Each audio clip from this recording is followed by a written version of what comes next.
Greetings, Craddock here. Today we have another exciting T16 build with the Firebird set.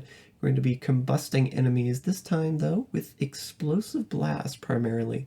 We do also have familiar Sparkflint in the build for some single target combusts, but the majority of your damage with this build will come from the procs coming from chain reactions. So it's going to be a high cooldown variant, super high cooldown reduction with this build, which is one of the pain points actually. So it's going to be difficult in season to get all the cooldown reduction affixes that you need alongside like the crit hit damage, crit rolls, you know, all that sort of thing, to be able to play this build.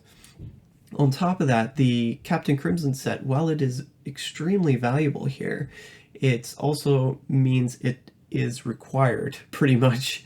It's not an option. There's no alternate variation that this build can, like, extremely early season start out with using. So these are some of the downsides, but the upsides are, hey, it's even quicker, I think, once you have it optimized than the Chaos Wave build, which I've recently featured on the channel.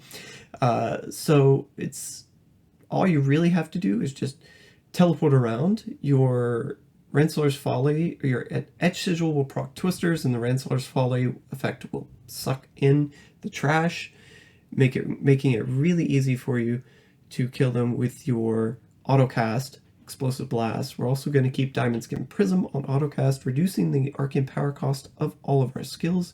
You actually don't need APOC with this build at all because you have such a high resource cost reduction and resource cost reduced by skills. So it's just a combination of those two things mean your resources in balance, and it's super cool. You know, it means you can fit an extra, Vite roll, which is going to be extremely helpful because this is a channeling setup, but it's also a shielding setup. Coming in with that Squirt's Necklace again, going to keep this up. It's much easier at T16 to sustain this. Like I said, you don't even need the magic weapon deflection here. The skills are actually very sparse, and if you are having trouble with resource when you're gearing earlier on, there are a couple of different options. You can, again, trade off that Vite for the APOC on the source, or if you have high enough cooldown, you can just, swap out, to sustain the shielding, you can just swap out the magic weapon deflection, go for Power of the Storm, and this combination of Power of the Storm and Prism definitely sustains resource. I tested it, so in any situation you will be covered, you don't have to worry there. Now, a couple different things here that are providing huge damage bonuses. On the cooldown from the Captain Crimson set is going to be a huge multiplier because we have so much cooldown in the build. Pretty much every gear slot, as you can see as I, cursor over here, all the different, places we have cooldown reduction. In addition to this, we have cooldown reduction from the Enchantress and Paragon. And, of course, the Captain Crimson set comes with cooldown as well. So the only place I've opted to not include the cooldown is the amulet, but earlier in season, if you're having trouble getting the cooldown requirement, you can place cooldown on the amulet in place of crit. Instead of crit there, that would be also acceptable, so just keep that in mind. So huge multiplier here. We are channeling with the Death Wish. We've got, all the time we're casting Disintegrate to reignite enemies, and then the Death Wish will be in effect all the time, pretty much.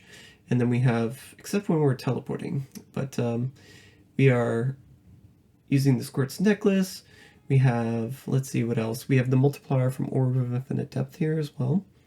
And yeah, OID going to be one of our large sources of damage reduction. The Firebird's 4-piece should provide a lot of damage reduction as well. And yeah, it's just a very well-rounded setup. Earlier in season, you're going to rely heavier on the Obsidian Ring of the Zodiac. So this is the one saving grace. Like, it is a super high cooldown build, but earlier in season, even when you're at higher cooldown, it's still a good item to have. There's really no other better ring for this slot. So just keeping that there, even with the high cooldown, felt really good, especially since you were reducing the cooldown of Explosive Blast all the way down to about 1.37 seconds. So proccing this just once resets Explosive Blast really quickly, even at that higher cooldown. It allows you to get out more Explosive Blasts. We do have the Stone of Jordan, so you'll notice we don't have the Og-Hilt set here, and that's specifically because I wanted to get both the Orb of Infinite Depth and the Edge Sigil, because pulling in the trash is actually a significant increase to progress in the Rift. You don't have to do anything to group enemies. As you're channeling, they will get sucked in, so that's really nice. While attack speed doesn't matter much for damage here, it is going to matter in regards to Edge Sigil proc rates, right? So if you look here at the breakpoint table, we land squarely in the 1.81 to 2 attacks per second, with the attack speed for Paragon, Gogok, and the Enchantress is 6%.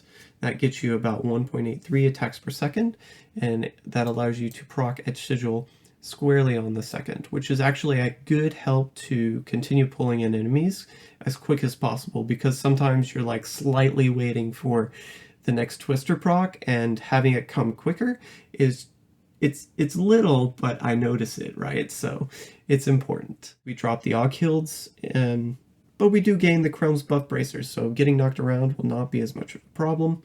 And then you also have the Stone of Jordan, so this will increase your elite damage in this build 30%. You also get the extra elemental damage. One cool thing with the SOJ as well is that you can run a different element other than fire as long as all 3 of your elemental damage bonuses match. Anyways, teleport wormhole going to come in the video. It's rather slow because of the latency on the PTR, but nevertheless, this will allow you to go quickly throughout the Rift, especially when you get those levels that are kind of sparse or, you know, bad levels. You'll be able to skip through them a little bit quicker. Other thing here is I've chosen Illusionist for the extra movement speed. Boon of the Hoarder also coming in. This is just a little quality of life as well. A little touch there to help you click pylons, doors, pick up DBs, you know, anything and everything you need to run to, even if it's just a short distance, gets nicer basically when you run this passive. That being said, this can be swapped out for one of many passives. Other passives include Blur for toughness. You could run Astral Presence for extra resource.